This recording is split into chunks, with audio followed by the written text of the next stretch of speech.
ತಮಿಳುನಾಡಲ್ಲಿ ground nut oil ತುಂಬಾ famous. ಅಲ್ಲಿ ಎಲ್ಲ ಅಡಿಗೆಗೆ ಮತ್ತೊಂದಕ್ಕೆ ಅದನ್ನೇ ಯೂಸ್ ಮಾಡ್ತಾ ಇದ್ರು. ಆಗ ಇನ್ನು ರಿಫೈನ್ಡ್ ಆಯಿಲ್ ತುಂಬಾ ಮುಂದಕ್ಕೆ ಬಂದಿರಲಿಲ್ಲ. ಗ್ರೌಂಡ್ ನಟ್ ನ್ಯಾಚುರಲ್ ಆಗಿ ಪ್ಯೂರ್ ಗಾಣದ ಎಣ್ಣೆ ಜನರಿಗೆ ತುಂಬಾ ಇಷ್ಟ ಆಗ್ತಿತ್ತು. ಆದ್ರೆ ಅಲ್ಲಿದ್ದು ಇಲ್ಲಿಗೆ ಸೂಟ್ ಆಗೋದಿಲ್ಲ. ನಾನು ಪುತ್ತೂರಿಗೆ ಬಂದಾಗ ನಾನು ಇಲ್ಲಿ ಒಂದು ಸ್ವಲ್ಪ ಹಿಂದೆ ಮುಂದೆ ಸ್ಟಡಿ ಮಾಡಿದೆ. ಇಲ್ಲಿ ಮೇನ್ ಕ್ರಾಪ್ ಅಡಿಕೆ, ಆಮೇಲೆ ಈ ಭತ್ತ ಇದೆಯಲ್ಲ, ಭತ್ತ ವರ್ಷದಿಂದ ವರ್ಷಕ್ಕೆ ಜನರು ಅದನ್ನು ಬಿಟ್ಟು ಅಡಿಕೆಗೆ ಹೋದ್ರು. ಆದ್ರೆ ಅಡಿಕೆ ಜೊತೆಗೆ ಮತ್ತೊಂದು ದೊಡ್ಡ ಕ್ರಾಪ್ ಅಂತ ಹೇಳಿದ್ರೆ ಇಲ್ಲಿ ಕೋಕೋನಟ್, ತೆಂಗಿನಕಾಯಿ ಬೆಳೆಯುವಂಥದ್ದು.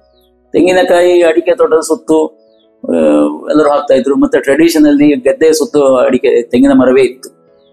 ಹಾಗಾಗಿ ಈ ತೆಂಗಿನಕಾಯಿ ಇಲ್ಲಿ ಹಾಕ್ಲಿಕ್ಕೆ ಕಾರಣ ಏನು ಅಂತ ಹೇಳಿದ್ರೆ, ಇಲ್ಲಿ ನಾನು ಒಂದು ದಿವಸ ಇಲ್ಲಿ ಬಂದು ತೆಂಗಿನೆಣ್ಣೆ ಮಾಡುವಾಗ ಒಂದು ಮಿಲ್ಲಿಗೆ ತಕೊಂಡು ಹೋಗುವಾಗ ಎಷ್ಟು ನಾನು ನನ್ನ ತಂದೆ ಇಬ್ಬರು ಸೇರಿ ಒಣಗಿಸಿ ತಕೊಂಡದ 10 ದಿವಸ ಬಿಸಿಲಿಗೆ ಆಗಿದ್ದ ಕೊಬ್ಬರಿಯನ್ನು ತಕೊಂಡು ಹೋಗುವಾಗ, ಇದು ನೀವು ಒಣಗಿದ್ದು ಸಾಲದು, ಇದು ಒಳ್ಳೇದಿಲ್ಲ ಅಂತ ಹೇಳಿದ್ರೆ.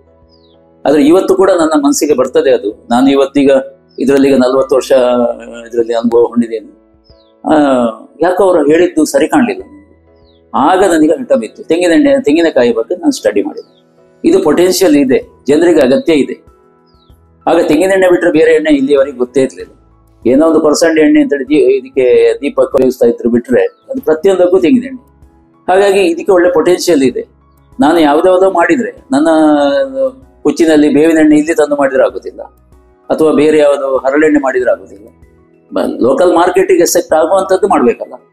ನನಗೂ ಒಂದು ಚಾಲೆಂಜ್ ಆಗಿ ಬಂದಂತ ಹಾಗೆ ನಮ್ಮಲ್ಲಿ ಒಂದು ಜನರಿಗೆ, ಕೃಷಿಕರಿಗೆ ಅನುಕೂಲ ಆಗುವಂಥದ್ದು, ಇಂಡಸ್ಟ್ರಿಯವರಿಗೂ ಕೃಷಿಕರಿಗೂ ಸಂಬಂಧ ಕಲ್ಪಿಸುವಂತ ಒಂದು ಯೂನಿಟ್ ಆಗಬೇಕು ನಮ್ಮದು ಅಂತ ಹೇಳುವ ಕಲ್ಪನೆಯಲ್ಲಿ ಕೃಷಿಕರೊಂದಿಗೆ ಸಂವಾದ ಮಾಡಿಕೊಂಡೇ ಅವ್ರಿಗೆ ಏನು ಬೇಕು ಅದನ್ನು ನಾನು ಕೊಡುವ ಪ್ರಯತ್ನವನ್ನು ಮಾಡಬೇಕು ಅಂತೇಳಿ ಹಾಗೆ ಒಂದು ಯೋಚನೆ ಮಾಡಿ ಪುತ್ತೂರಲ್ಲಿ ತೆಂಗಿನೆಣ್ಣೆ ಮಿಲ್ಲನ್ನು ಸ್ಟಾರ್ಟ್ ಮಾಡಿದೆ.